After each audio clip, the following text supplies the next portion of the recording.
Dear aspirant, welcome back to my channel Chemistry Learner. So today we are going to start our next topic जो कि हमने last lecture में किया था. अपने लास्ट लेक्चर में हाइब्रिडाइजेशन के बारे में बात किया था इन ऑर्गेनिक कंपाउंड. तो वहाँ पे मुझे कार्बन कार्बन सेंटर के बारे में बात किए थे. But today we are going to talk about little bit about hetero atom present in carbon carbon centre. ठीक है, थोड़ा बहुत हम उनके बारे में भी बात करेंगे because some time question arise होता है.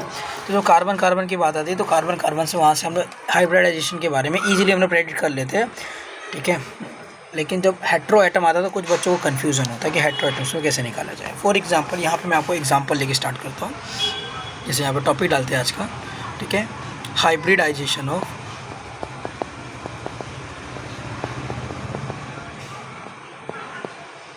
Hetero atom. हेट्रो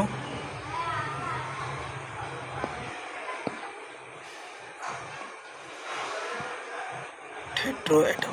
ठीक है,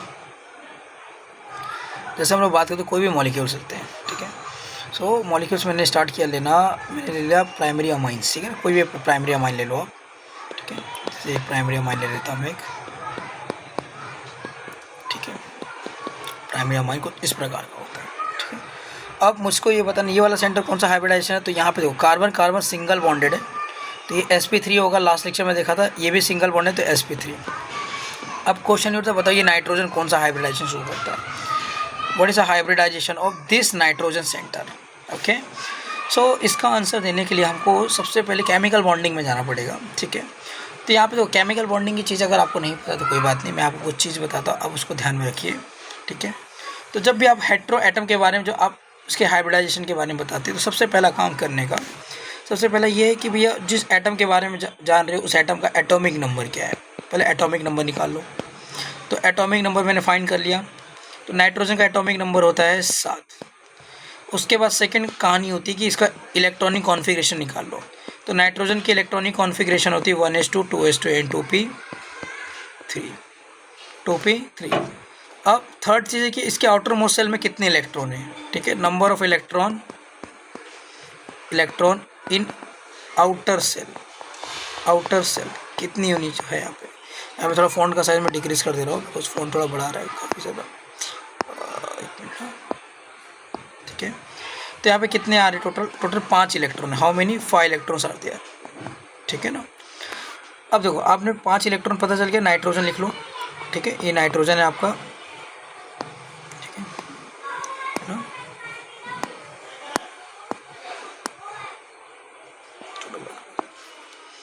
ये नाइट्रोजन हो गया. नाइट्रोजन पे के पास कितने electron 5 electron. 1 electron 2 electron 3 electron 4 electron and 5 electron. ठीक है, अब देखो यहाँ पे जो नाइट्रोजन सेंटर दिख रहा है वो कार्बन से यहाँ पे सिंगल बॉन्डेड है. और आपको पता है कि सिंगल बॉन्ड फॉर्मेशन करने के लिए 2 इलेक्ट्रॉन की आवश्यकता होती है जो कि एक कार्बन और एक नाइट्रोजन से 1 इलेक्ट्रॉन हो जाएगा. तो यहाँ से कार्बन अटैच्ड है ये वाला सेंटर. ठीक है, तो इसको मैं कार्बन ए बोल देता हूँ. तो ये कार्बन ए यहाँ से अटैच्ड है. उसके बाद जो भी मोइटी है बाजू में अटैच्ड है. सेकेंड, अब यहाँ पे नाइट्रोजन से 2 हाइड्रोजन जुड़े हुए हैं. तो 2 हाइड्रोजन, एक हाइड्रोजन ये, एक हाइड्रोजन ये. अब नाइट्रोजन में कितने इलेक्ट्रॉन बच गए. एक लोन पेयर ऑफ इलेक्ट्रॉन बच गए. मतलब 2 इलेक्ट्रॉन यहाँ पे टोटल बच गए. ठीक है, तो टोटल यहाँ पे देखो यहाँ पे आपको स्टेरिक नंबर आपको निकालना पड़ेगा. Steric number. ठीक है, स्टेरिक नंबर क्या होता है कि नंबर ऑफ लोन पेयर कितना है plus number of bond pair कितना है. ठीक है, इसके फॉर्मूलाज होते हैं बट हम लोग यहाँ से डायरेक्ट निकाल देते हैं. तो इसमें देखोगे नाइट्रोजन के, तो नाइट्रोजन यहाँ पे जो बॉन्डेड है, बॉन्डेड होने के बाद ये कितने लोन पेयर शो कर रहा है. यहाँ पे एक लोन पेयर शो कर रहा है. और कितने बॉन्ड पेयर शो कर रहा है 1 2 and 3 बॉन्ड पेयर. तो स्टेरिक नंबर कितना आ गया इसका 4 आ गया. कितना आ गया 4. स्टेरिक नंबर 4 का मतलब होता है अगर किसी की भी एंटिटी का स्टेरिक नंबर 4 या किसी भी एटम्स का स्टेरिक नंबर 4 शो कर रहा है तो इसका मतलब क्या है कि यहाँ पे 4 ऑर्बिटल प्रेजेंट है. कितने 4 ऑर्बिटल्स प्रेजेंट है यहाँ पे. ठीक है, 4 ऑर्बिटल्स प्रेजेंट है. अब 4 में सबसे लोअर एनर्जी का ऑर्बिटल कौन सा होता है s ऑर्बिटल. उसके बाद p ऑर्बिटल होता है. तो s के कितने ऑर्बिटल होते हैं 1 और p के कितने होते हैं 3. तो s p यहाँ पे एक s होगा और यहाँ पे 3 p होंगे. तब जाके यहाँ पे स्टेरिक नंबर 4 मतलब टोटल 4 ऑर्बिटल इन्वॉल्व होंगे. टोटल 4 ऑर्बिटल इन्वॉल्व होंगे. तो इसलिए इस नाइट्रोजन सेंटर का इस नाइट्रोजन सेंटर का हाइब्रिडाइजेशन क्या आ गया, sp3 आ गया, बिकॉज यहाँ पे एक s है और 3 p है, और इसके लिए इसका हाइब्रिडाइजेशन क्या हो जाएगा, sp3 हाइब्रिडाइजेशंस।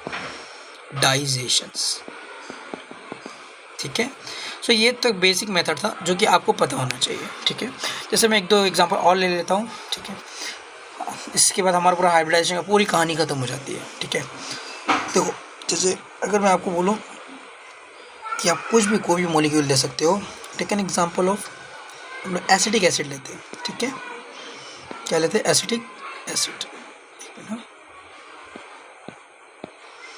ये हो गया आपका एसिटिक एसिड। ठीक है, अब यहाँ पे कितने कार्बन सेंटर प्रेजेंट है, एक कार्बन सेंटर ये है और एक कार्बन सेंटर ये है। अब दोनों का हाइब्रिडाइजेशन निकालना है, तो इस कार्बन सेंटर का हाइब्रिडाइजेशन क्या होगा, इस कार्बन सिंगल बॉन्डेड है तो यहाँ पे क्या होगा भैया, sp3। लेकिन ये वाला कार्बन सेंटर भैया डबल बॉन्डेड है, ये वाला कार्बन सेंटर कैसा है, यहाँ पे डबल बॉन्डेड, तो ये हो जाएगा sp2। ठीक है, अब देखो ऑक्सीजन एटम, यहाँ पे ये ऑक्सीजन है। ठीक है, अब ये कौन सा हाइब्रिडाइजेशन शो करेंगे, क्वेश्चन ये राइज होता है। तो सिंपल, पहले कौन सा एटम दिया है, उसका एटॉमिक नंबर होता है 8, इलेक्ट्रॉनिक कॉन्फ़िगरेशन निकालोगे तो होगा 1:2, 2:2, 2p, 4 आउटर मोस्ट सेल में टोटल 6 इलेक्ट्रॉन हो जाएंगे। 6 इलेक्ट्रॉनों को तो ऑक्सीजन के टकले पे 6 इलेक्ट्रॉन लगा दोगे आप, 1 2 3 4 5 6। अब 6 इलेक्ट्रॉन लगा दिए, जैसे फॉर एग्जांपल ऑक्सीजन ए और ये ऑक्सीजन बी, इन दोनों का हाइब्रिडाइजेशन निकाला, तो मैं मान के चलता हूँ अभी ऑक्सीजन ए के बारे में बात कर रहे हैं। तो ऑक्सीजन कार्बन सेंटर से भाई डबल बॉन्डेड है, मतलब 2 इलेक्ट्रॉन यहाँ पे खा गया, और यहाँ पे कोई भी इलेक्ट्रॉन यहाँ पे बॉन्डेड है क्या, उसके अलावा नहीं है। तो यहाँ पे कितने टोटल स्टेरिक नंबर क्या आ गया इसका, तो स्टेरिक नंबर क्या है, कितने बॉन्ड पेयर है, यहाँ पे 2 बॉन्ड पेयर है और 2 लोन पेयर है। टोटल कितने स्टेरिक नंबर आ गए, 4 आ गए। स्टेरिक नंबर 4 आ गया, इसका मतलब इसका हाइब्रिडाइजेशन कौन सा भैया, sp3। ठीक है, क्या आ गया, sp3। अब इस ऑक्सीजन की बात करो तो ऑक्सीजन यहाँ पे भी सेम कहानी होगी। यहाँ पे कितने बॉन्ड पेयर है भाई, यहाँ पे भी टोटल बॉन्ड पेयर कितने हैं, यहाँ पे भी 2 बॉन्ड पेयर इन्वॉल्व होंगे बस। अगर ये वाले इसकी बात करो, एक हाइड्रोजन से होगा और एक कार्बन से होगा, फिर भी इसके बाद 2 लोन पेयर बच जाएंगे। टोटल यहाँ पे भी स्टेरिक नंबर कितना आएगा, स्टेरिक नंबर आएगा भाई साहब 4, और यहाँ पे भी ऑक्सीजन के हाइब्रिडाइजेशन हो जाएगी sp3। क्या हो जाएगी, sp3। ठीक है, तो ऐसे आप किसी भी मतलब सेंटर के बारे में आप प्रेडिक्ट करते हो उसका हाइब्रिडाइजेशन क्या होगा। ठीक है, सो यहाँ पे हमारा पूरा हाइब्रिडाइजेशन का जो बेसिक कंसेप्ट होता है पूरा ख़त्म होता है। ठीक है, सो अभी हम लोग जा रहे हैं थोड़ा एडवांस टॉपिक की ओर, जो कि हमारे जेईई एग्जामिनेशन के पॉइंट ऑफ व्यू से काफ़ी ज़्यादा इंपॉर्टेंट होता है। ठीक है, so today we are going to start our new topic, जो कि बहुत ज़्यादा इंपॉर्टेंट है, और हम लोग इस टॉपिक को जितना जल्दी हो सके और जितना अच्छे ढंग से एकदम पॉइंट टू पॉइंट बात करेंगे। इसमें ज़्यादा हम लोग टाइम पास नहीं करेंगे, बिकॉज ये इंपॉर्टेंट है। ठीक है, और इसमें आपको सिर्फ कुछ चीज़ें आपको पता होना चाहिए, और इसके क्वेश्चन बहुत इजीली सॉल्व होता है, और ये क्वेश्चंस आते भी हैं एग्जामिनेशंस में। ठीक है, so today we are going to start our new topic, name is general organic chemistry. Okay, ये एक ऐसा टॉपिक है जहाँ पे ना सारे बच्चे मार खाते हैं, चाहे वो किसी भी जगह से पढ़ के आया हो, लेकिन ये एक टॉपिक है जहाँ पे हर एक टाइप का बच्चा मार खाता है, हर एक टाइप का बच्चा मार खाता है, बिकॉज उसने इस टॉपिक को ढंग से पढ़ा ही नहीं होता है। ठीक है, सो हम लोग यहाँ पे ना डिटेल में बात करेंगे, डिटेल में पॉइंट टू पॉइंट बात करने वाले हैं। ठीक है, ज़्यादा टाइम पास नहीं करेंगे। ठीक है, सो अब हम लोग देखो, सबसे पहले जनरल ऑर्गेनिक केमिस्ट्री हम लोग पढ़ते क्या है। तो अगर मैं आपसे सिंपल सा क्वेश्चन पूछूं कि हम लोग केमिस्ट्री, अगर आपको केमिस्ट्री में सिंगल सेंटेंस में डिफाइन करना हो तो आप कैसे डिफाइन करोगे। ठीक है, तो केमिस्ट्री को डिफाइन करने का सबसे सिंपल है कि केमिस्ट्री में ना सिर्फ एक ही कहानी होती है, वो होती है ब्रेकिंग ऑफ बॉन्ड,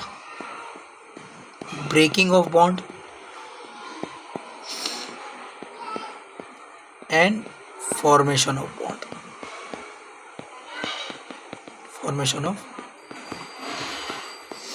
ठीक है, इसी सेंटेंस में पूरी केमिस्ट्री टिकी हुई है।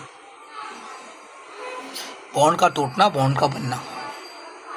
ठीक है, अब बॉन्ड का टूटेगा, बॉन्ड किससे बनाएगा, उसके लिए हमको डिफरेंट एलिमेंट्स के, एटम्स के बारे में, उनकी प्रॉपर्टीज़ के बारे में अंडरस्टैंड करना होता है, उनके बिहेवियर के बारे में अंडरस्टैंड करना होता है, ताकि हमको ये पता चल सके कि किसके साथ बॉन्ड फॉर्मेशन करेगा और कौन किसके साथ किस कंडीशन में बॉन्ड ब्रेक करेगा।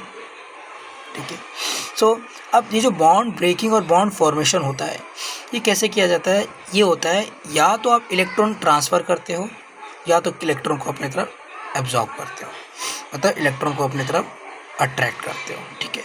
इस दो फिनोमेना पे तुम्हारा पूरा केमिस्ट्री के सारे ऑर्गेनिक रिएक्शंस चलते हैं, ठीक है। So on the basis of that effect, so यहाँ पे जब इफेक्ट की बात करोगे, ठीक है, इफेक्ट की बात करोगे, इफेक्ट इन ऑर्गेनिक केमिस्ट्री, तो यहाँ पे दो टाइप के इफेक्ट के बारे में लोग पढ़ते हैं, ठीक है, जिस पे आपकी पूरी जीओसीटी की है। एक होता है प्राइमरी इफेक्ट, प्राइमरी इफेक्ट, और दूसरा होता है सेकेंडरी इफेक्ट, दूसरा होता है सेकेंडरी इफेक्ट, ठीक है। प्राइमरी इफेक्ट को हम लोग इनऑर्गेनिक इफेक्ट भी बोलते हैं, इनऑर्गेनिक इफेक्ट भी बोलते हैं, इनऑर्गेनिक इफेक्ट, बिकॉज यहाँ पे इनऑर्गेनिक कुछ फंडामेंटल यूज़ किए जाते हैं। जैसे यहाँ पे मान के चलो प्राइमरी इफेक्ट में होता है इलेक्ट्रोनेगेटिविटी, इफेक्ट ऑफ इलेक्ट्रोनेगेटिविटी, ठीक है। दूसरा होता है इफेक्ट ऑफ साइज, ठीक है। सेकेंडरी इफेक्ट की बात करोगे, secondary effect purely organic effect होता है, ऑर्गेनिक इफेक्ट, ठीक है। और इसी को हम लोग इलेक्ट्रॉनिक इफेक्ट भी कहते हैं, जहाँ पे आपको बहुत सारे डिफरेंट फिनोमेना पढ़ने को, जैसे इंडक्टिव इफेक्ट हो गया, इंडक्टिव इफेक्ट भी यहीं पे देखने को मिलेगा आपको, ठीक है। फिर उसके बाद रेजोनेंस भी यहीं पे देखने को मिलेगा आपको, हाइपर कॉन्जुगेशन भी यहीं पे देखने को मिलेगा आपको, ठीक है। फिर उसके बाद एरोमेटिक इफेक्ट भी यहीं पे देखने को मिलेगा, एरोमेटिसिटी भी यहीं पे देखने को मिलेगा आपको, ठीक है। मेसोमेरिक इज देयर, ठीक है। सो ये सारे इफेक्ट आपको देखने को मिलेंगे, ठीक है। सो अभी हम लोग स्टार्ट करते हैं। सबसे पहले टॉपिक इसको बोलते हैं प्राइमरी इफेक्ट। क्या बोलते हैं? प्राइमरी इफेक्ट, ठीक है, प्राइमरी इफेक्ट्स। वही प्राइमरी इफेक्ट्स में हम लोग किसकी बात करेंगे? हम लोग इलेक्ट्रोनेगेटिविटी की। किसकी बात करेंगे? Will talk about the concept of electronegativity, electronegativity, ठीक है। ये होते हैं सोसाइटी के गुंडे। कौन होते भैया? गुंडे लोग होते हैं, लोग, ठीक है ना, इनको बोलते हैं गुंडे, ठीक है ना। ये गुंडे होते हैं भाई, क्रिमिनल होते हैं। कौन होते हैं लोग?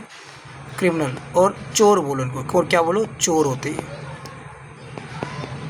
ठीक है। अब चोर क्यों बोला इनको? बिकॉज ये क्या करते हैं, जो भी तुम्हारा इलेक्ट्रॉन रिच स्पीसीज होगा, मतलब जो भी तुम्हारे इलेक्ट्रॉन रिच स्पीसीज होंगे, उनसे ये क्या करेंगे, इलेक्ट्रोनेगेटिव जो एटम्स होते हैं ना, वो इनसे इलेक्ट्रॉन अपनी तरफ पुश करते हैं। यहाँ पर अगर एक इलेक्ट्रोनेगेटिव एटम लगा दिया मैंने, मतलब यहाँ पे बॉन्ड फॉर्मेशन है किसके बीच में? तो यहाँ पे बॉन्ड फॉर्मेशन है तुम्हारा इलेक्ट्रॉन रिच के बीच में और इलेक्ट्रोनेगेटिव एटम के बीच में। तो इलेक्ट्रोनेगेटिव एटम अपनी तरफ इलेक्ट्रॉन क्या करेगा? खींचेगा, और अपनी तरफ इलेक्ट्रॉन क्या करेगा? खींच के यहाँ पे क्या करेगा? जो पहले अमीर था, अब इसको क्या कर देगा? ये गरीब बना देगा। क्या बना देगा? गरीब बना देगा, ठीक है। क्या बना देगा? ये गरीब बना देगा, ठीक है। तो इनका काम ही है भैया इलेक्ट्रॉन को अपनी तरफ खींचना, ठीक है। तो यहाँ से इसका डेफिनेशन क्या आएगा इलेक्ट्रोनेगेटिविटी का? It is an ability to attract a pair of electron from electron rich species, ठीक है। किसी एटम की या किसी स्पीसीज की ऐसी एबिलिटी जिससे वो क्या करे, इलेक्ट्रॉन रिच स्पीसीज वहाँ से अपने इलेक्ट्रॉन अपनी तरफ खींच सके। इसी एबिलिटी को और इसी फिनोमिना को और इसी कंसेप्ट को हम लोग इलेक्ट्रोनेगेटिव कहते हैं। क्या बोलते हैं हम लोग? इलेक्ट्रोनेगेटिव, ठीक है। आपने इनऑर्गेनिक केमिस्ट्री पढ़ा होगा, तो इनऑर्गेनिक केमिस्ट्री में आपने इलेक्ट्रोनेगेटिविटी के बारे में देखा होगा कि इन द पीरियड और डाउन द ग्रुप में कैसा इसका ट्रेंड्स होता है, ठीक है। जैसे हम लोग एग्जांपल के तौर पे बात करते हैं, हम लोग, मैंने यहाँ पे CH3H ले लिया, यहाँ पे NH2H ले लिया, यहाँ पे HOH ले लिया और यहाँ पे FH ले लिया, ठीक है। अब यहाँ पे बात करोगे तो यहाँ पे देखो कार्बन सेंटर इस हाइड्रोजन से ज़्यादा इलेक्ट्रोनेगेटिव है, नाइट्रोजन इस हाइड्रोजन से ज़्यादा इलेक्ट्रोनेगेटिव, ऑक्सीजन इस हाइड्रोजन से ज़्यादा, फ्लोरीन इस हाइड्रोजन से ज़्यादा इलेक्ट्रोनेगेटिव है, ठीक है। अच्छा, लेकिन यहाँ पे देखोगे जो की एटम है ना, जो तुम्हारा कार्बन है, यहाँ पे जो की एटम के जो कार्बन है, यहाँ पे नाइट्रोजन है, यहाँ पे ऑक्सीजन है और यहाँ पे फ्लोरीन है।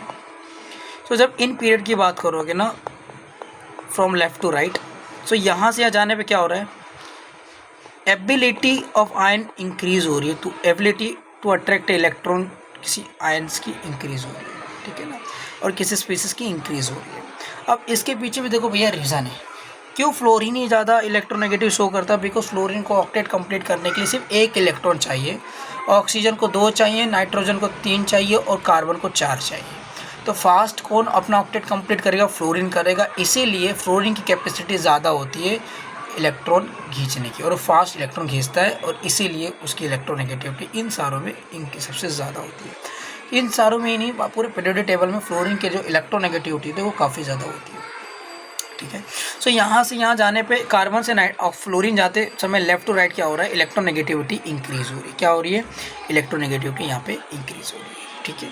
अब देखो इसका इफेक्ट कहाँ होता है, ठीक है। अभी हम तो इलेक्ट्रोनेगेटिविटी के बारे में बताया, इलेक्ट्रोनेगेटिविटी होता क्या है, it is ability of an atom और species to attract a pair of electron from the electron rich species, okay.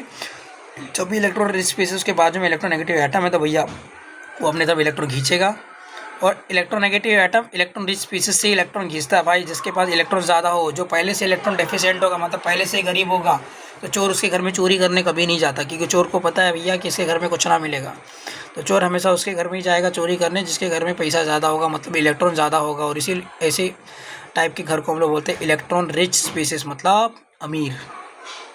ये इनिशियली अमीर था, लेकिन इलेक्ट्रॉन खींचने के बाद इट विल बिकम गरीब, ठीक है।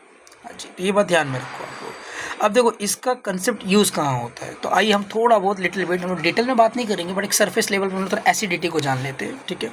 सो आपने कक्षा 9th में एसिडिटी के बारे में पढ़ा होगा, ठीक है, एसिडिटी के बारे में, ठीक है। सो एसिडिटी के लिए भैया बहुत सारी थ्योरी है, तो एसिडिटी के लिए हम थ्योरी की थोड़ा बात कर लेते हैं। सबसे पहला थ्योरी भैया हमको पढ़ने को मिलता है अरेनियस कंसेप्ट, अरेनियस कंसेप्ट पढ़ने को मिलता है, ठीक है। उसके बाद मिलता है हमको लेविस कंसेप्ट, है ना, और उसके बाद मिलता है हमको ब्रॉन्स्टेन और ब्रॉन्स्टेन एंड लॉरी थ्योरी। ये 3 थ्योरी हमको मिलती है हमारे एसिडिटी के ऊपर, एसिडिटी एंड बेसिसिटी के ऊपर। अरेनियस भाई साहब ने क्या बोला कि जो पानी में किसमें, पानी में, जो पानी में H+ आयन रिलीज करे, H+ आयन क्या करे, रिलीज करे, वो होगा तुम्हारा एसिड, ठीक है, वो क्या होगा तुम्हारा एसिड। और जो कंपाउंड पानी में OH- रिलीज करे तो वो हो जाएगा आपका बेस, क्या हो जाएगा आपका बेस, ठीक है, वो क्या हो जाएगा बेस। तो अरेनियस भाई साहब ने एसिडिटी, एसिड और बेस को इस तरीके से क्लासीफाई किया। उसके बाद आते हैं हमारे लेविस भाई साहब। तो लेविस भाई साहब ने बोला कि जो इलेक्ट्रॉन से गरीब होंगे, मतलब इलेक्ट्रॉन डेफिशिएंट स्पीसीज, जो इलेक्ट्रॉन डेफिशिएंट होंगे मतलब उससे से इलेक्ट्रॉन लेंगे, वो सारे क्या होंगे, एसिड होंगे, वो सारे क्या होंगे भैया, एसिड। और इन्हीं एसिड को बोलते हैं लेविस एसिड, क्या बोलते हैं, लेविस एसिड। और जो इलेक्ट्रॉन रिच स्पीसीज होंगे, मतलब जो इलेक्ट्रॉन दे सकते हैं, वो सारे क्या होंगे, बेस होंगे। और इन्हीं बेसिस को बोला गया है लेविस बेस, ठीक है, क्या बोला गया है, लेविस बेस, ठीक है। ब्रॉन्स्टेड ने बोला कि भैया जो प्रोटॉन डोनर होगा, जो H+ आयन डोनर होगा, वो होगा एसिड, और जो H+ आयन एक्सेप्टर होगा वो होगा बेस, वो क्या होगा, बेस, ठीक है। सो इस तरीके से तुम्हारा एसिडिटी को इन तीनों साइंटिस्ट ने मिलके, इन लोग ने 3 कंसेप्ट मिले हैं, इन्होंने क्लासीफाई किया, ठीक है। सो अभी इसका एप्लीकेशंस क्या होता है, ये तो आपने बताया सर एसिडिटी एंड बेसिसिटी कैसे देखा जाता है, मतलब कैसे इसका एक बेसिक स्ट्रक्चर किस प्रकार का है। तो आइए हम बताते हैं भैया, देखो इसका इलेक्ट्रोनेगेटिविटी का क्या रिलेशन है, ठीक है। तो हम लोग ना कोई भी कंपाउंड लेते हैं, एग्जाम्पल के तौर पर लोग मान के चलते हैं, let's take an example any compound जिसको हम बोलते हैं हम लोग ए और एच, ठीक है, ए और एच, ठीक है। अब देखो ए और एच में कैसा होगा कि यहाँ से ये आयन डिसोसिएट होते हैं और यहाँ से क्या होता है, ये अपना एक इलेक्ट्रॉन लेके निकलता है और यहाँ से एक, ये हो गया कटायन अनायन और ये हो गया तुम्हारा प्रोटॉन रिलीज हो गया, ठीक है। तो देखो ये जो एसिड है, अब ये क्या किया इसने H प्लस आयन का डोनेशन कर दिया। देखो इस रिएक्शन दिख रहा है ना, यहाँ पे क्या हुआ, H प्लस आयन का डोनेशन हो गया। अब H प्लस आयन किसने डोनेशन किया, AH ने, तो AH क्या हो गया तुम्हारा, AH एसिड हो गया, क्या हो गया, एसिड, है ना। अब एसिड ने क्या बनाया, एसिड जो A है, A ने क्या किया, H प्लस आयन को डोनेट किया, तो A तो एसिड हो गया। अब एसिड क्या हो गया यहाँ पे, जब एसिड होके यहाँ पे एक अनायन फॉर्म हुआ, तो इसी अनायन को इसने बोला conjugate base. Conjugate base, conjugate base कैसे, क्योंकि यहाँ पे जो A माइनस है वो इस पे अटैक करके फिर से ये एज बना सकता है, मतलब ये प्रोटॉन को क्या कर सकता है, एक्सेप्ट कर सकता है। और लास्ट स्लाइड में देखिए जो प्रोटॉन एक्सेप्टर होता है वो बेस होता है, ठीक है। और ये वाला क्या हो जाएगा यहाँ पे, ये वाला यहाँ पे हो जाएगा कॉन्जुगेट एसिड, बिकॉज ये अभी H प्लस आयन को क्या करेगा, डोनेट कर सकता है, खुद को क्या कर सकता है, डोनेट कर सकता है। ये हो गया तुम्हारा कॉन्जुगेट एसिड, ठीक है। सो यहाँ से क्या मिला कि जो एसिडिटी होती है ना, एसिडिटी वो डायरेक्टली प्रोपोर्शनल होता है कि आप कितने concentration of H plus ion को रिलीज़ करते हो, मतलब जितना ज़्यादा H प्लस आयन रिलीज़ होगा उतना ही ज़्यादा एसिडिटी इंक्रीज़ होगा। और ये किस पे डिपेंड करेगा, ये इस पे डिपेंड करेगा, बिकॉज देखो कोई भी रिएक्शन इस यूनिवर्स में होती है तो भैया वो तभी होगा जब उस वहाँ पे स्टेबिलिटी गेन होगा। फॉर एग्जांपल हम लोग कोई भी काम करते हैं किस लिए करते हैं, to gain any kind of stability, ठीक है। तो यहाँ पे जो ए जो कंपाउंड था, इसने AH ने अपना AH ने प्रोटॉन इसलिए डोनेट किया बिकॉज आफ्टर डोनेशन जो अनायन बन रहा था, जो A माइनस बन रहा था, वो ज़्यादा स्टेबल हो रहा था, ठीक है। तो यहाँ से हमको पता चलता है कि एसिडिटी है वो डायरेक्टली प्रोपोर्शनल होती है concentration of H plus ion, मतलब जितना ज़्यादा H प्लस आयन रिलीज होगा उतनी ज़्यादा एसिडिटी होगी, और जितना ज़्यादा स्टेबिलिटी ऑफ अनायन होगा, स्टेबिलिटी ऑफ अनायन जिसको हम लोग क्या बोलते हैं, कॉन्जुगेट बेस, कॉन्जुगेट बेस। ये जितना ज़्यादा स्टेबल होगा उतना फास्ट H प्लस आयन निकलेगा, और जितना फास्ट H प्लस निकलेगा उतना ज़्यादा H प्लस आयन निकलेगा, जितना ज़्यादा H प्लस आयन निकलेगा उतनी ही ज़्यादा उस कंपाउंड की एसिडिटी हो जाएगी। और ये किस पे डिपेंड कर रहा है, ये पूरा डिपेंड कर रहा है कि ये जो A है इसकी इलेक्ट्रोनेगेटिविटी कितनी है, मतलब ये जितना ज़्यादा इलेक्ट्रोनेगेटिव होगा उतना ज़्यादा ही हाइड्रोजन से अपने इलेक्ट्रॉन अपनी तरफ खींचेगा, और ये बॉन्ड को वीक करके उतना ईजिली हाइड्रोजन को क्या करेगा, डोनेशन कर देगा। तो यहाँ से एसिडिटी डायरेक्टली प्रोपोर्शनल किसके हो जाती है, इलेक्ट्रोनेगेटिव ऑफ ए एटम। अरे हाँ या ना बोलो भाई, ठीक है। सो ये तो कहानी होगी इस सब चीज़ की। हाँ, और हमको पता है भैया pH क्या होता है, pH is a minus logarithm of H plus ion, मतलब जितना ज़्यादा H प्लस आयन रिलीज होगा उतनी से कम pH होगी, ठीक है। एंड pK क्या होती है, माइनस लॉगरिथम ऑफ K, ठीक है, जिसको हम लोग बोलते हैं डिसोसिएशन कांस्टेंट।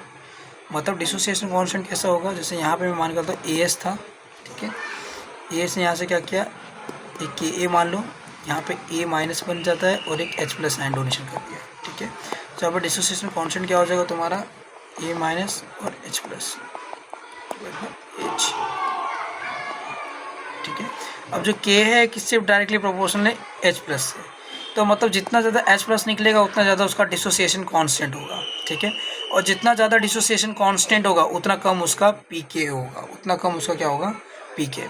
तो यहाँ से क्या मिलता है, तो एसिडिटी होता है ना, एसिडिटी डायरेक्टली प्रोपोर्शनल होता है K, ठीक है, डायरेक्टली प्रोपोर्शनल होता है H प्लस आयन के कॉन्सेंट्रेशन के, डायरेक्टली प्रोपोर्शनल होता है EN ऑफ A एटम, ठीक है, इन्वर्सली प्रोपोर्शनल होता है pH, और इन्वर्सली प्रोपोर्शनल होता है pKa, ठीक है। तो ये तो कहानी होगी एसिडिटी की, ये कहानी क्या होगी, थोड़ी बहुत एसिडिटी की, जो कि हम लोग आगे इन डेप्थ में बात करेंगे, ठीक है। अभी नेक्स्ट देखते हैं हम लोग साइज़। पहले हम लोग देख लिया, सबसे पहले हमने क्या देखा कि इलेक्ट्रोनेगेटिविटी के बारे में प्राइमरी इफेक्ट में। नेक्स्ट टॉपिक हमारा है साइज़। इसके बारे में भैया साइज़, ठीक है, इसको बोलते हैं सेकेंड टाइप ऑफ प्राइमरी, इसको बोलते हैं साइज़। अब लोग साइज़ में हम लोग लेते हैं ना हाइलाइट्स के बारे में, हाइड्राइट्स ऑफ हाइलाइट्स के बारे में बात करते हैं, ठीक है। सो हाइड्राइट्स ऑफ हाइलाइट्स में कैसा होता है, जैसे हम लोग पहला लेते हैं, हम लोग HF की बात करते हैं, देन HCl की बात करेंगे, then HBr is there, then HI is there, ठीक है।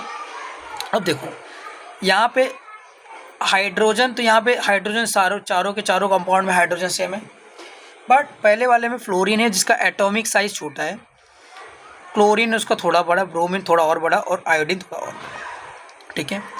अगर यहाँ पे मैं क्या करता हूँ, यहाँ से इसको मैं डिसोसिएट करता हूँ, तो डिसोसिएट क्या बनेगा, F माइनस, ये बनेगा H प्लस, Cl माइनस, ये बनेगा H प्लस, Br माइनस, ये बनेगा H प्लस, आयोडीन माइनस, ठीक है, क्या बनेगा, आयोडीन माइनस, ठीक है।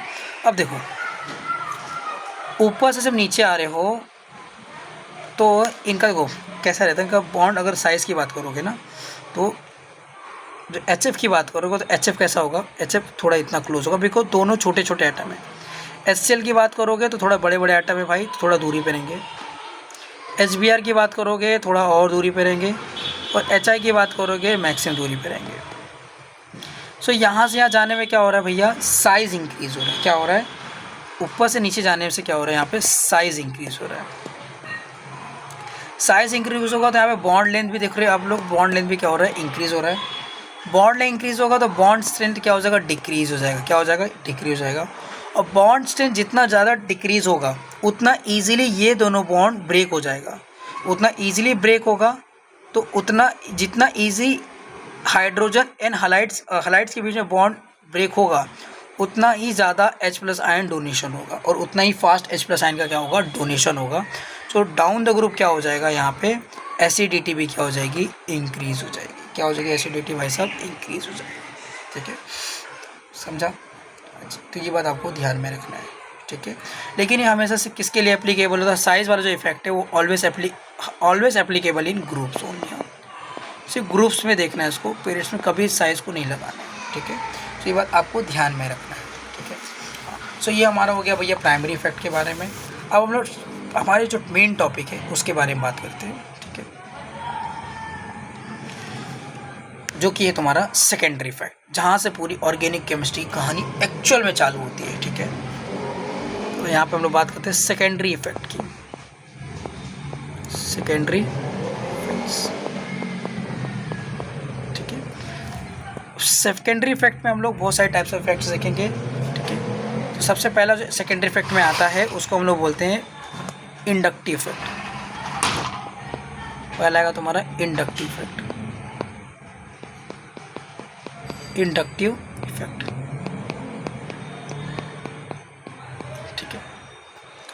सो ना अभी हम लोग ने एक बहुत बड़ा मिसकंसेप्शन होता है बच्चों में केमिकल बॉन्डिंग पढ़ने के बावजूद भी, ठीक है, कि जो पोलार बॉन्ड होता है ना, पोलार बॉन्ड, वो बहुत बोलते हैं कि भैया आयनिक कंपाउंड में फॉर्मेशन होता है, जहाँ पे बहुत ज़्यादा इलेक्ट्रोनेगेटिविटी का डिफरेंस हो, वहाँ पे डाइपोल्स होना चाहिए, 2 आयन्स होनी चाहिए, एक मेटल होना चाहिए, ठीक है, और एक नॉन मेटल होना चाहिए।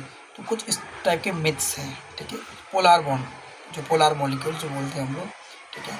सो उसका मिथ हम लोग हटाने के लिए यहाँ पे एक इफेक्ट पढ़ते हैं, हम लोग उसको बोलते हैं इंडक्टिव इफेक्ट। तो यहाँ पे देखते हैं इसका ये जन्म कहाँ से लेता है। जैसे हम लोग एक मॉलिक्यूल लेते हैं, इसको हम लोग बोलते हैं इथेन, ठीक है। अगर आपसे बोलूँ कि यहाँ पे ये जो कार्बन है और ये कार्बन, इनके बीच में पोलैरिटी है, इनके बीच में इलेक्ट्रोनेगेटिविटी है, यहाँ पे कोई चार्ज इंड्यूस हो सकता है क्या, आंसर इज नो। क्यों, बिकॉज यहाँ पे दोनों क्या है, कार्बन है, दोनों क्या है, कार्बन है। एंड अगर इस मॉलिक्यूल को हाफ भाग में कट करोगे तो यहाँ पे भी सेम मोइटी हो, यहाँ पे भी सेम मोइटी है, और यहाँ पे भी क्या है, सेम मोइटी है, ठीक है ना। क्या है तुम्हारे यहाँ पे भी सेम मोइटी है, ठीक है। तो ये तो मॉलिक्यूल नॉन पोलर हो गए, नॉन पोलर हो गए, मतलब यहाँ पे कोई पोलैरिटी है ही नहीं, ठीक है। लेकिन क्या हो इसी मॉलिक्यूल में मैं एक हलाइड का मैं एडिशन कर दूं और एक हाइड्रोजन को निकाल दूं, सो यहाँ पे क्या हो जाएगा, ये कंपाउंड कुछ इस प्रकार से हो जाएगा, ये कंपाउंड कुछ इस प्रकार से हो जाएगा।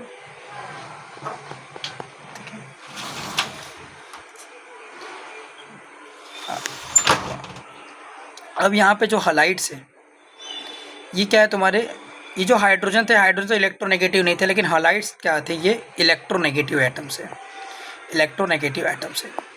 अब इलेक्ट्रोनेगेटिव अभी हम लोग देखें तो इलेक्ट्रोनेगेटिव एटम करते क्या है, उन लोग अपनी तरफ इलेक्ट्रॉन को खींचते हैं, कहाँ से, जिनके पास इलेक्ट्रॉन ज़्यादा होते हैं, ठीक है। और ये तो भैया अल्काइल ग्रुप है, अल्काइल ग्रुप सीधे साधे बच्चे होते हैं भैया, इनके पास इलेक्ट्रॉन थोड़े बहुत अच्छे खासे हो जाते हैं, ठीक है। सो ये क्या करेगा, यहाँ से ना ये अल्काइल ग्रुप क्या करेगा, इनिशियली ये कंपाउंड कैसा था, नॉन पोलर था, पोलैरिटी था क्या कोई भी सेंटर पे, कोई भी टर्मिनल ऑफ द कार्बन पे पोलैरिटी था क्या, नहीं था, बिल्कुल नहीं था। लेकिन जैसे ही यहाँ पे इलेक्ट्रोनेगेटिव एटम आता है यहाँ पे एक हाइड्रोजन को निकाल के, वैसे ही क्या होगा, ये इलेक्ट्रोनेगेटिव एटम इससे अपने इलेक्ट्रॉन, ये वाले कार्बन से अपने इलेक्ट्रॉन खींचेगा, और जैसे ये वाले कार्बन से अपने इलेक्ट्रॉन खींचेगा तो ये वाला कार्बन थोड़ा गरीब हो जाएगा, अभी अपनी गरीबी मिटाने के लिए भैया इससे इलेक्ट्रॉन खींचेगा, ठीक है।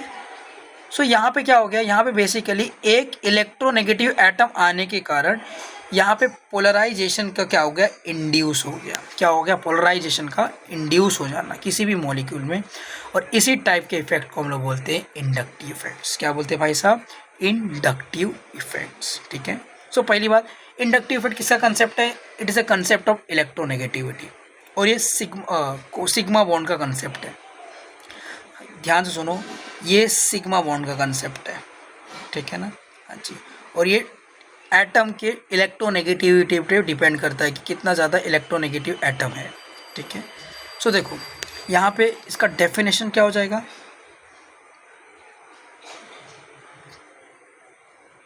दी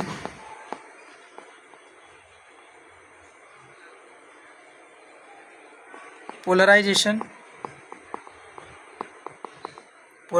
of one bond caused by polarization of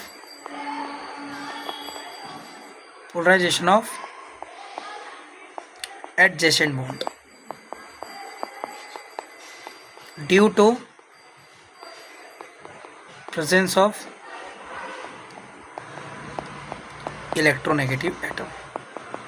मतलब यहाँ पे इनिशियली कोई पोलराइजेशन था क्या इनके बीच में, नहीं था, लेकिन यहाँ पे जैसी एक बॉन्ड, यहाँ पे ए वाले बॉन्ड पे पोलराइजेशन आया, मतलब यहाँ पे कोई इलेक्ट्रोनेगेटिव आया, इलेक्ट्रोनेगेटिव एटम यहाँ पे अपनी तरफ इलेक्ट्रॉन खींचना शुरू कर दिया, और जैसे इलेक्ट्रॉन खींचा तो ये वाले बॉन्ड के कारण इस वाले बॉन्ड में पोलराइजेशन इंड्यूस हो गया, और इसी फिनोमेना को हम लोग बोलते हैं इंडक्टिव इफेक्ट। क्या बोलते हैं इसको, इंडक्टिव इफेक्ट, ठीक है। इसी को क्या बोलते हैं हम लोग, इंडक्टिव इफेक्ट कहते हैं, ठीक है जी। अभी देखो इस इफेक्ट के बारे में कुछ पॉइंट हमको पता होना चाहिए। सबसे पहला चीज, ठीक है, ये जो इफेक्ट है, ये इफेक्ट सिर्फ 3 बॉन्ड तक शो करता है, ठीक है। This effect is shown up to 3 bonds वाली, ठीक है। सेकेंड चीज, ये डिपेंड करता है इलेक्ट्रोनेगेटिविटी ऑफ की एटम, डिपेंड करता है, it depend upon EN of an atom. जितना ज़्यादा एटम के EN ज़्यादा होगा उतना ज़्यादा वो इंडक्टिव इफेक्ट शो करेगा। तीसरा क्या होगा, जैसे डिस्टेंस इंक्रीज होगा, एट डिस्टेंस इंक्रीजेस, सो वहाँ पे इंडक्टिव इफेक्ट क्या हो जाएगा, डिक्रीज हो जाएगा। इंडक्टिव इफेक्ट क्या हो जाएगा, यहाँ पे डिक्रीज हो जाएगा, ठीक है। हाँ, ये बात ध्यान में रखना, बिकॉज इंडक्टिव इफेक्ट को क्या कहा गया है, यहाँ पे फायर कहा गया है। फायर है, फायर होता है ना आग, जो जितना जो पास में रहता है उससे ज़्यादा उसको इलेक्ट्रॉन खींचना, और जितना जो दूर रहता है उसको उतना इम्पैक्ट उससे कम होता है। तो सिमिलरली इंडक्टिव इफेक्ट में भी क्या होगा, जो इस कार्बन सेंटर से, मतलब जो भी इलेक्ट्रोनेगेटिव एटम है वहाँ से जो सबसे नज़दीक वाला कार्बन सेंटर होगा वो उससे ज़्यादा इलेक्ट्रॉन खींचेगा, फिर उसके बाद वाले से थोड़ा कम, उसके बाद वाले से थोड़ा कम, और उसके बाद वाले से एकदम नेग्लिजिबल हो जाएगा, ठीक है। हाँ, तो ये बात आपको पता होना चाहिए। अब आते थोड़ा और डिटेल में बात करते हैं इसके टाइप्स के बारे में, ठीक है ना, किसके बारे में, थोड़ा सा डिटेल में बात करेंगे, टाइप्स ऑफ इंडक्टिव इफेक्ट्स, ठीक है। So type of inductive effect में हम देखते हैं टाइप्स ऑफ इंडक्टिव इफेक्ट।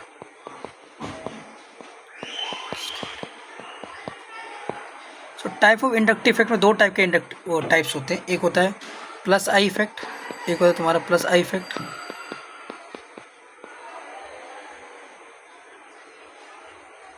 और एक होता है तुम्हारा minus I effect.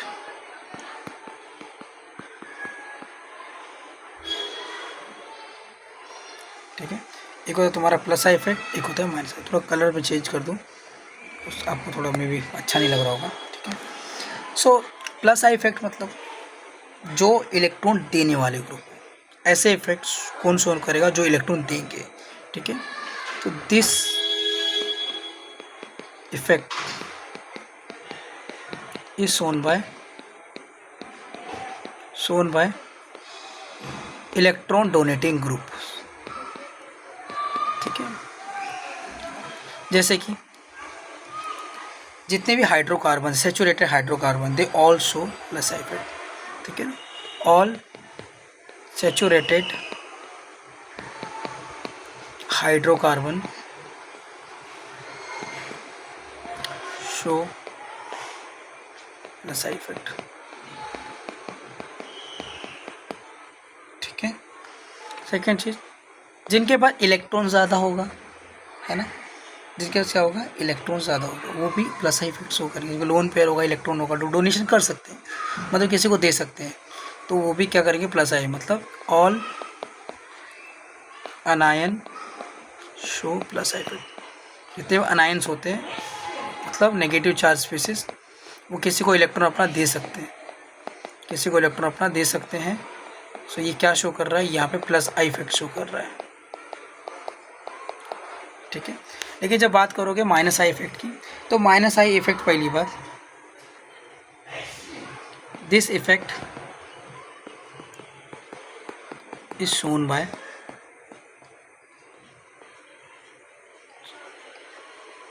Electron withdrawing group, जो इलेक्ट्रॉन को अपनी तरफ क्या करे, विड्रॉ करे। जैसे कि जितने भी ऑल अनसेचुरेटेड हाइड्रोकार्बन है ना, अनसेचुरेटेड हाइड्रोकार्बन्स, वो क्या दिखाते हैं, दे ऑल्सो माइनस आई, ठीक है। और जितने भी कटाइंस होते हैं, जितने भी क्या होते हैं, कटाइंस, ठीक है, they also all कटाइन show minus I effect. जितने भी कटाइन क्या शो करते हैं यहाँ पे, माइनस आई इफेक्ट शो करते हैं, ठीक है। कटाइन मतलब जितने भी पॉजिटिव चार्ज स्पीसीज हैं, मतलब गरीब। जैसे यहाँ पे देखोगे, ये पॉजिटिव चार्ज स्पीसीज, तो ये तुम्हारा कटाइन है, यहाँ पे क्या दिखा रहा है, माइनस आई इफेक्ट दिखा रहा है, और यहाँ पे क्या दिखा रहा है, प्लस आई दिखा रहा है, ठीक है। सो ये आपका हो गया क्लासिफिकेशन, ठीक है। एक अमीर और दूसरा होता है गरीब, ठीक है।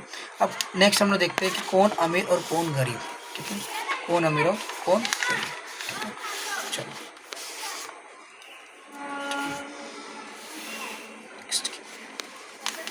जैसे हम लोग सबसे पहले हम बात करते हैं प्लस आई इफेक्ट की सीरीज़ के बारे में, ठीक है ना। तो प्लस आई की सीरीज़ होती है, वो आपको याद होनी चाहिए, उसको मैं अच्छे से लिख दे रहा हूँ, ठीक है।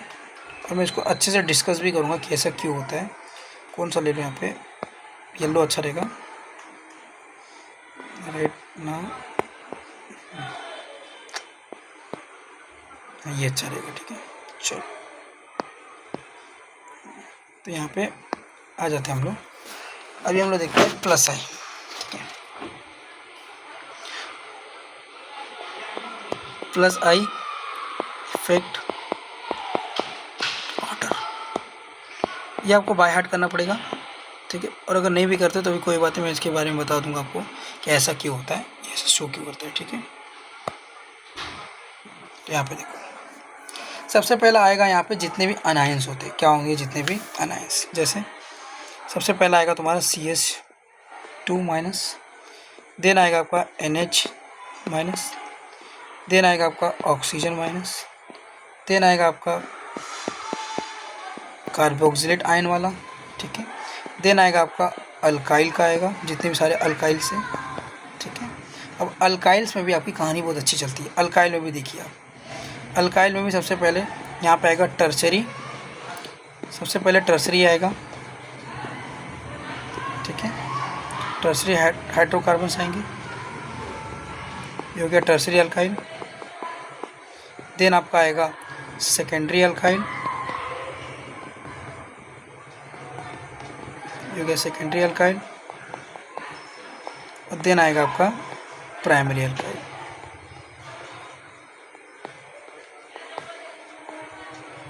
क्या क्या प्राइमरी अल्काइल, ठीक है। लास्ट में आएंगे आपके, इसके बाद आएंगे आपके, इसके बाद ये तो किसकी कहानी होगी, अल्काइल। लास्ट में इसमें आएगा CH3 मिथाइल ग्रुप, ठीक है।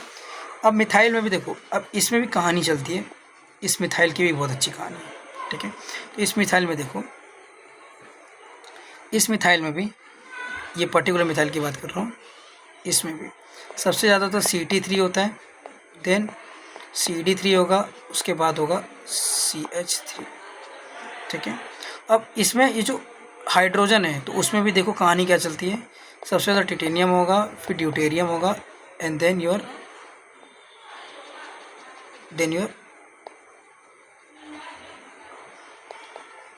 हाइड्रोजन्स हो गए, ठीक है। सो ये प्लस आई के ऑर्डर्स है, क्या ये सारे प्लस आई के ऑर्डर्स, ठीक है ना। हाँ जी, तो ये बात आपको थोड़ी सी ध्यान में रखनी होगी, ठीक है। बिकॉज अब क्वेश्चन ये अराइज होता है ना, सर ये तो समझ में आ गया, बट बहुत सारी ऐसी चीज़ें आपको नहीं समझ में आती है, ठीक है। जैसे हम लोग सबसे पहले हम लोग बात करते हैं कि सर ऐसा ही क्यों, ठीक है। तो यहाँ पे देखो आप, प्लस आई इफेक्ट कौन शो करेगा, जो इलेक्ट्रॉन दे सकता है, ठीक है, इलेक्ट्रॉन दे सकता है, ठीक है। तो देखो सबसे पहले इसकी बात करेंगे, तो यहाँ पे मिथाइल है, सर कार्बन है, कार्बन लेस इलेक्ट्रोनेगेटिव, साथ में उसके ऊपर नेगेटिव चार्ज है, तो भैया कार्बन पहली बात इलेक्ट्रॉन ज़्यादा होता है उसके पास, ठीक है, वो इलेक्ट्रॉन डोनेशन के लिए रेडी रहता है, ऊपर से नेगेटिव चार्ज आ गया मतलब और इलेक्ट्रॉन, तो ईजिली डोनेशन करेगा। उसके बाद देखो दूसरा आता है नाइट्रोजन, नाइट्रोजन कार्बन से ज़्यादा इलेक्ट्रॉन नेगेटिव होगा, तो अपने इलेक्ट्रॉन देने की थोड़ी कम टेंडेंसी रखेगा, फिर वो डोनेशन करता है। उसके बाद आता है ऑक्सीजन, ऑक्सीजन इलेक्ट्रॉन नेगेटिव ज़्यादा है, तो ऑक्सीजन थोड़ा इन नाइट्रोजन से और थोड़ा कम डोनेशन करेगा, इसके लिए इसका प्लस इफेक्ट थोड़ा कम हो जाता है। उसके बाद आता है कार्बोक्सिलेट आयन आता है, कार्बोक्सिलेट आयन में जो ऑक्सीजन के ऊपर जो नेगेटिव चार्ज है ना, वो यहाँ पर रेजोनेंस में पार्टिसिपेट करता है, तो रेजोनेंस में पार्टिसिपेट होने के बावजूद क्या हो जाता है, यहाँ पे ये जल्दी डोनेशन देता नहीं है, ठीक है। उसके बाद आ जाता है तुम्हारा सारे अल्काइल ग्रुप्स, क्या आ जाते हैं सारे अल्काइल ग्रुप्स, ठीक है। अल्काइल ग्रुप में सबसे ज़्यादा डोनेशन कौन करेगा, टर्सरी करेगा। टर्सरी क्यों करेगा, बिकॉज ये प्लस आई दिखाता है, यहाँ से ये डोनेशन करता है, ये डोनेशन करेगा, तो ये जब तीनों डोनेशन करेंगे तो यहाँ पे इस वाले कार्बन सेंटर पे इलेक्ट्रॉन ज़्यादा हो जाएंगे, जब इलेक्ट्रॉन ज़्यादा हो तो ये किसी और को डोनेशन कर सकता है, इसलिए टर्सरी वाला अल्काइल सबसे ज़्यादा डोनेशन रखता है। देन सेकेंडरी रखेगा, देन प्राइमरी रखेगा, उसके बाद ये तुम्हारा मिथाइल आ जाएगा। और मिथाइल में भी बात करोगे तो यहाँ पे CT3 क्यों होता है, CT3 सबसे ज़्यादा क्यों होता है, बिकॉज CT3 का जो बॉन्ड है क्या बोलते हैं, लेंथ है, ठीक है ना, बॉन्ड लेंथ, ठीक है। अगर आप जाओगे डाउन द ग्रुप, CT3 का बॉन्ड लेंथ क्या है, छोटा है, देन CD3 का बॉन्ड लेंथ थोड़ा बड़ा है, और CH का बॉन्ड लेंथ और ज़्यादा बड़ा है। तो बॉन्ड जितना नज़दीक, मतलब बोला ना फायर है, मतलब कि एटम के जितना क्लोज रहेगा उतना ज़्यादा इलेक्ट्रॉन का अट्रैक्शन करेगा। ये थोड़ा दूर है यहाँ पे तो ये कम देगा, और ये और दूर है तो यहाँ पे और कम होगा, इसलिए सबसे ज़्यादा प्लस आई इफेक्ट किसका शो होता है, CT का होता है, देन CD का होता है, देन योर CH का होता है, ठीक है ना। बाकी यहाँ पे इतनी चीज़ आपको ध्यान में रखनी होती है प्लस आई इफेक्ट के लिए, ठीक है। और भी सारे जो ऑर्डर से हम लोग आगे देखेंगे, बट यहाँ पे से आपको इतनी सारी चीज़ आपको कंसाइज में पता होना चाहिए, बिकॉज ये सारी चीज़ बहुत ज़्यादा इंपॉर्टेंट है, ठीक है। सो इसको आप नोट डाउन कर लेना, और इसको आप एज इट इज़ लिख के आप एक बार उसको देख लेना, 2-3 बार देखोगे और ऑलरेडी आपको सारी चीज़ पता चल जाएगी, ठीक है। नेक्स्ट आता है यहाँ पे अपना प्लस आई इफेक्ट, क्या आता है यहाँ पे प्लस आई इफेक्ट के बारे में, ठीक है। तो मैं आपको पेज ऐड कर देता हूँ यहाँ पे, ठीक है।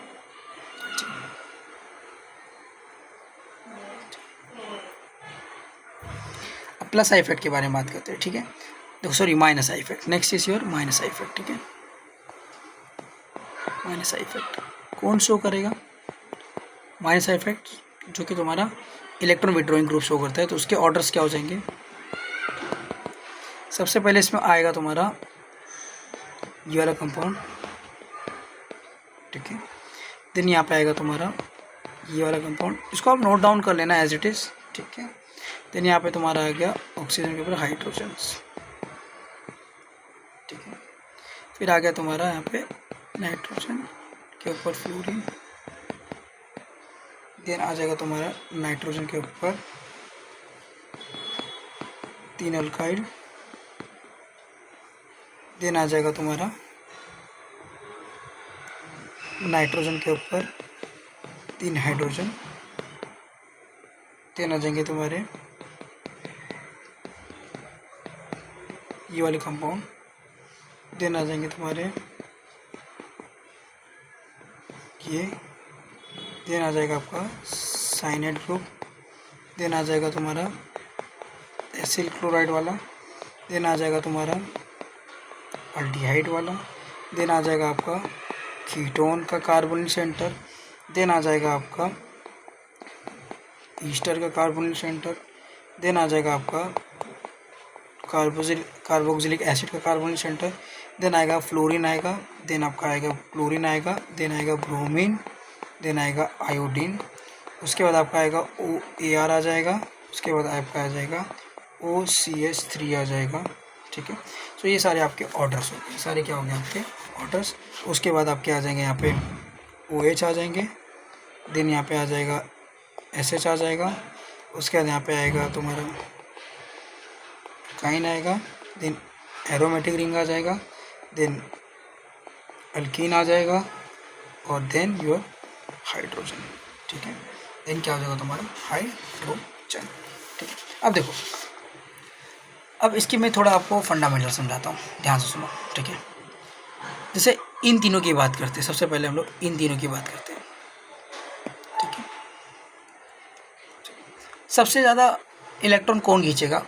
जिसके बाद पॉजिटिव चार्ज आ गया। और हमने भैया केमिकल बॉन्डिंग में ऑक्टेट रूल पढ़ा, तो ऑक्टेट रूल के हिसाब से क्या होता है, मोस्ट इलेक्ट्रोनेगेटिव के ऊपर क्या होना चाहिए, नेगेटिव चार्ज होना है। यहाँ पे मोस्ट इलेक्ट्रोनेगेटिव ऑक्सीजन, ऑक्सीजन के ऊपर पॉजिटिव चार्ज आएगा, पॉजिटिव चार्ज तो है भाई, यहाँ पे पॉजिटिव चार्ज के यहाँ पे दो फ्लोरीन भी लगे भाई, दो फ्लोरीन, और अपनी तरफ इलेक्ट्रॉन खींच रहेंगे तो उसको और बिकमंगा बना दिए ऑक्सीजन सेंटर को, और ये उसका ईगो और ज़्यादा हट हो जाएगा।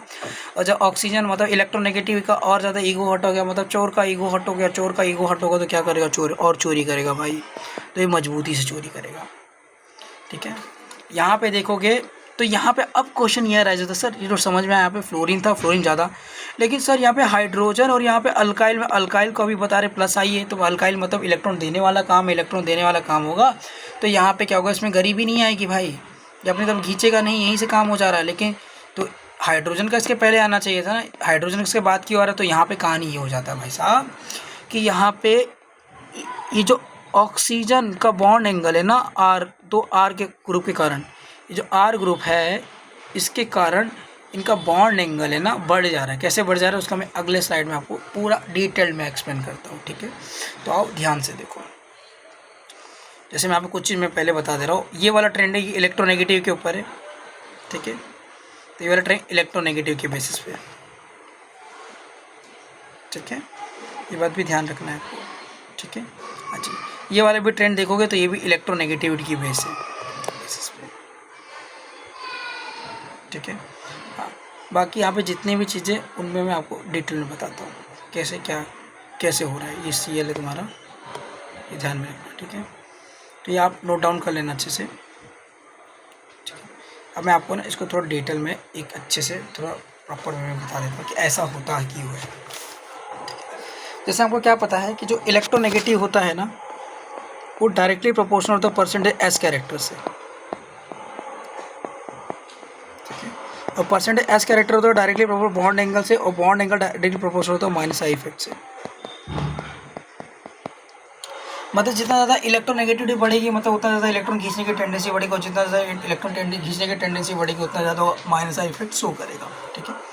तो यहाँ पे भैया कंपैरिजन की बात करते हैं। सबसे पहले पहला कंपैरिजन तो हमारे लिए होता है, वो होता है ये दोनों एट, ये दोनों स्पीसीज की। ये ऐसा ही क्यों होता है, बिकॉज यहाँ पे तो ऑक्सीजन इलेक्ट्रोनेगेटिव, उसके बाद पॉजिटिव मतलब भिन्ना जाएगा वो तो, और यहाँ पे अल्काइल तो भैया प्लस आई इफेक्ट दिखाएंगे, तो प्लस आई इफेक्ट मतलब ये इलेक्ट्रॉन देंगे यहाँ पे, तो इलेक्ट्रॉन की कमी इसके पास नहीं होनी चाहिए, लेकिन क्या हो रहा है यहाँ पे उल्टा ऑर्डर दिख रहा है, यहाँ पे इलेक्ट्रॉन की कमी हो रही है, और ये इस वाले स्पीसीज के पहले आ रहा है माइनस आई इफेक्ट में। ऐसा क्यों हो रहा है, बिकॉज ये जो दोनों अल्काइल ग्रुप है ना, ये दोनों क्या कर रहे हैं, आपस में रिपल्सन कर रहे हैं। क्या कर रहे हैं यहाँ पे, रिपल्सन, दे शो रिपल्सन, ठीक है। ये जो अल्काइल ग्रुप है आपस में क्या कर रहे हैं, रिपल्सन कर रहे हैं।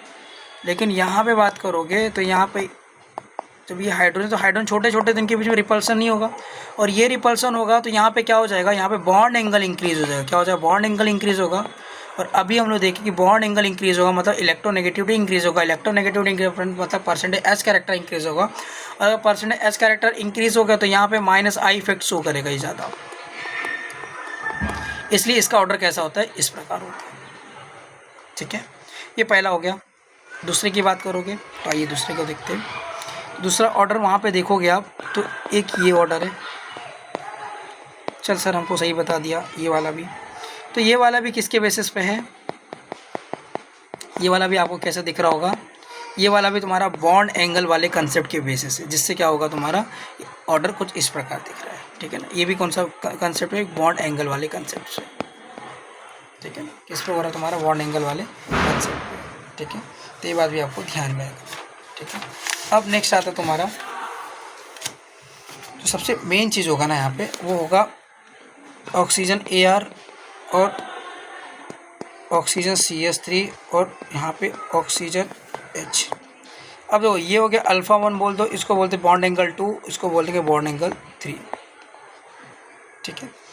अब देखो ये जो एरोमेटिक रिंग है और यहाँ पे CH3 है, यहाँ से यहाँ जा रहोगे तो बल्कीनेस इंक्रीज़ हो रहा है, बल्कीनेस क्या हो रहा है, इंक्रीज़ हो रहा है ऑफ साइड ग्रुप।